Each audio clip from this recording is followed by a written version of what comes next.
The International Energy Agency warning that Europe could run out of jet fuel in about 6 weeks.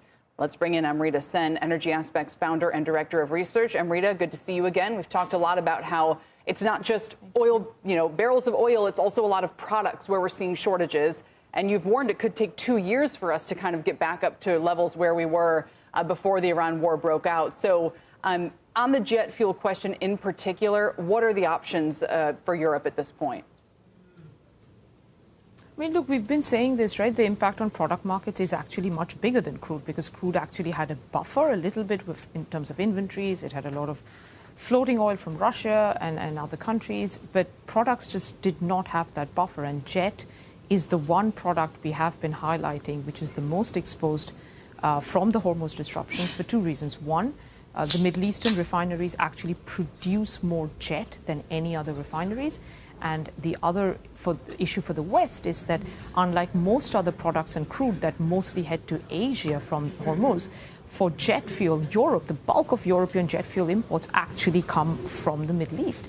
So there isn't a lot of option other than you've seen sky-high prices for jet fuel. The other issue with demand response when prices go up, say gasoline or diesel prices go up, you and I will probably start driving less.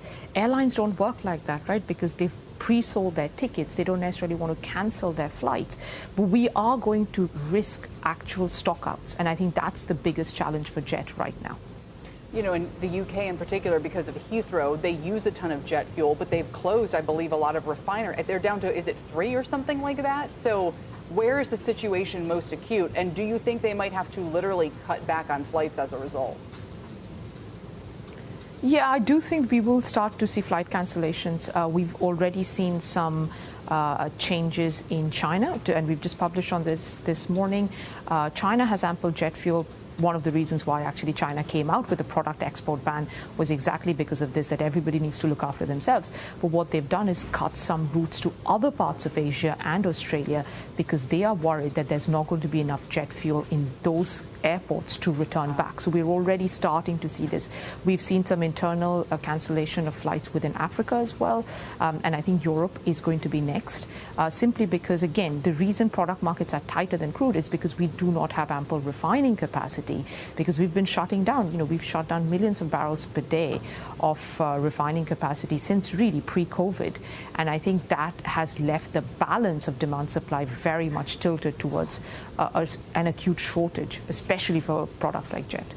I mean, are we getting to a critical level? So if forget the Iran war for a second, what was the situation even before that? And so if that normalizes, even if there's an imbalance and it's a little more expensive for a while, do we need to build more refineries? And if so, where? And how long does that take? Is it unrealistic to think that might be a solution here?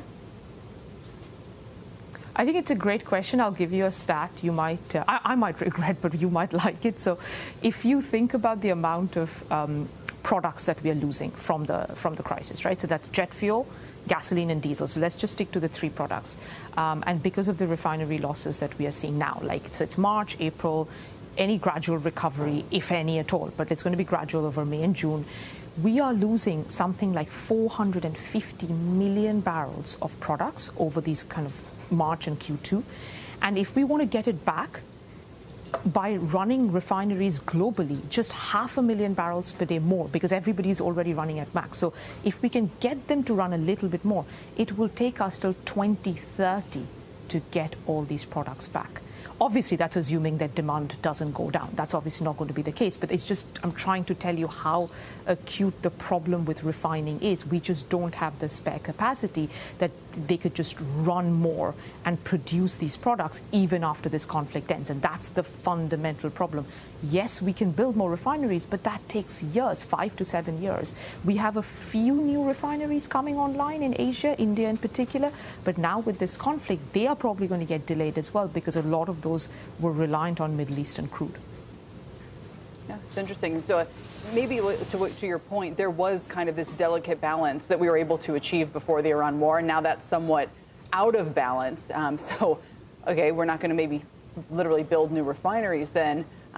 So that leaves the price to, I guess, use demand destruction as the quickest way to bring us back into balance. And like you said, it sounds like that's going to affect kind of peripheral Asia, markets in Africa, hopefully, or maybe less of an impact here in the U.S.? I mean, yes, I think Asia, Africa, Europe get affected more than the U.S. I think U.S., thanks to both the amount of crude and gas production and the amount of oil products production, is the most insulated, but it's not going to be completely immune to it either, right? Ultimately, if you do get jet prices soaring, which has happened also in the U.S., and remember, West Coast in the U.S. has also shut in a lot of refineries. There is quite a bit of shortage of jet fuel and gasoline in the West Coast itself. You are also going to get some routes potentially cancelled, but yes, the impact will be less than other parts of the world.